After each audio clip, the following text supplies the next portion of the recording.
Todos nós, mais ou menos, sabemos que somos manipulados pela comunicação social. Mas como é que isso é feito na realidade? Slogans de jornais que tu conheces tão bem como eu têm como slogan liberdade para pensar. Ou então, pensa bem, pensa público. Mas esses slogans ficam incompletos quando não referem o mais importante, como liberdade para exprimir o que se pensa. Ou então, pensa bem, pensa pela tua cabeça. Hoje a comunicação social, mas em especial as televisões, têm o poder que mais ninguém tem. O poder de falar do que convém, da forma que convém. E quem estuda como a manipulação tem sido feita ao longo dos anos, e apesar da manipulação ter sido sempre usada pelas ditaduras, só nos anos 70, dois americanos, o Donald Shaw e o Maxwell, agora também não me recordo o seu apelido, descobriram que de uma forma mais subtil e mais difícil de perceber, consegue-se manipular. O termo para português é mais ou menos agendamento. Eles perceberam que a televisão tem a capacidade e o poder de influenciar a importância que algum assunto tem e como é que algum assunto deve ser tratado. E como é que isso é feito? É tu selecionar os assuntos que vão ser abordados e como é que eles vão ser abordados. E quais é que são os assuntos que não convém falar, porque pode-se dar a conhecer a verdade por trás daquilo que muitas vezes tenta esconder, ou simplesmente vai contra toda a narrativa que se tenta implementar. Casos como a imigração ilegal e outras matérias, que tu sabes tão bem como eu, fazem-me lembrar aquela história de um casal que está a tomar o pequeno almoço e a senhora vira-se para o homem e diz: quando eu morrer tu vais arranjar outra, não vais? E o homem, chateado e zangado ao estilo de alguns comentadores políticos, com ódio nos olhos, diz-lhe: que pergunta parva!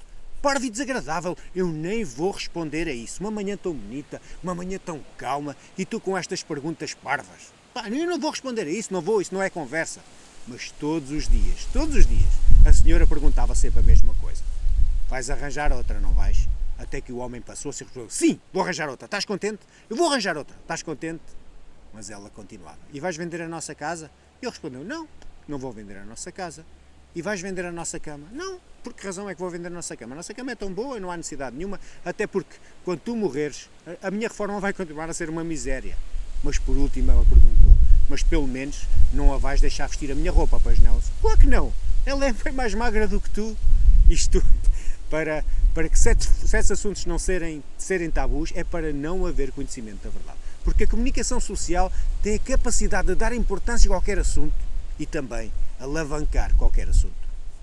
Por isso, provavelmente não tens visto notícias sobre a quantidade de pessoas que passam fome no mundo, as crianças continuam a morrer de fome, a miséria que existe no mundo. A verdade, provavelmente, sobre as ditaduras de esquerda que têm destruído tantos países e estão à nossa porta, neste caso à porta da Europa, com o fim das liberdades individuais e com o fim dos direitos mais fundamentais. E eles não precisam de roubar a porta, porque nós estamos a abri-la voluntariamente, diretamente e indiretamente. Provavelmente sem termos a noção das consequências que isso terá no futuro.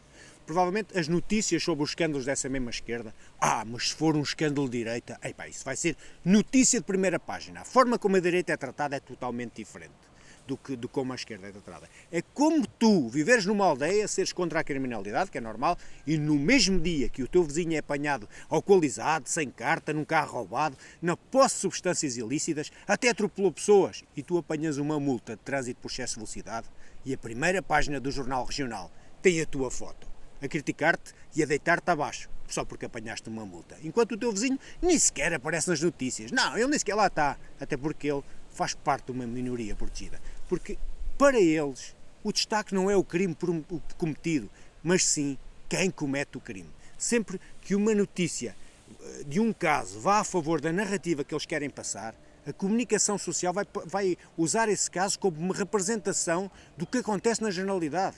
Mas, pelo contrário, for contra a narrativa que eles querem passar, eles vão tratar esse caso como um caso isolado. Eles conseguem sempre que a notícia vá de encontro aos seus interesses, mesmo quando os factos não os apoiem. Mesmo que eles não consigam dizer o que é que deves pensar, eles vão conseguir dizer sobre o que é que tu deves pensar. E tudo o que tem mais cobertura mediática é sempre entendido como mais importante. E tudo o que tem menos cobertura mediática, menos importante. Hoje, a comunicação social está praticamente dominada pela esquerda. Como dizia o escritor George Orwell, em particular no seu livro 1984, e esse livro tem sido um aviso para muitos de nós, mas para outros tem sido um manual de instruções, onde tudo é ao contrário. Assim como dizia no livro, mentira é verdade, e guerra é paz. Hoje a inclusão é exclusão de quem pensa diferente. A verdade é escondida e deu lugar às retóricas. A democracia e a liberdade é cada vez mais censura. Mas as coisas também acho que aos poucos estão a mudar, porque eles também já perceberam isso. Já perceberam que quando pessoas que são referências no mundo falam sobre certos assuntos nas redes sociais, eles mudam o que era suposto falar. Pessoas, por exemplo, como o Elon Musk, ou pessoas que têm bastantes seguidores, conseguem trazer para a opinião pública qualquer assunto, mesmo aqueles que eles tentam cancelar. E aí as televisões ficam desesperadas, porque aos poucos as pessoas estão a perder a confiança na comunicação social. E eles estão a perder o monopólio a cada dia que passa. Por isso, eles farão tudo também para regular as redes sociais. Pode parecer que não, mas aos poucos, a comunicação social altera a opinião da maioria. Muda as preferências e até controla os pensamentos. Eu sei que vais dizer só não vê quem não quer, eu já percebi isso há muito tempo, mas todos nós temos a obrigação de lutar para que a verdade prevaleça. Nem que seja só na nossa casa, que a verdade esteja acima de tudo, porque custa perceber, principalmente quando nós temos filhos pequenos, o mundo que nós estamos a deixar para eles.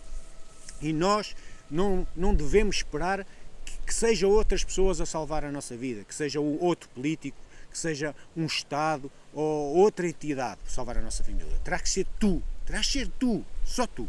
Como diz na Bíblia, o nosso reino não é deste mundo. Não temos que agradar a ninguém, apenas seguir os valores de Deus, amar, perdoar e seguir a verdade e fazer o bem. Fica em paz.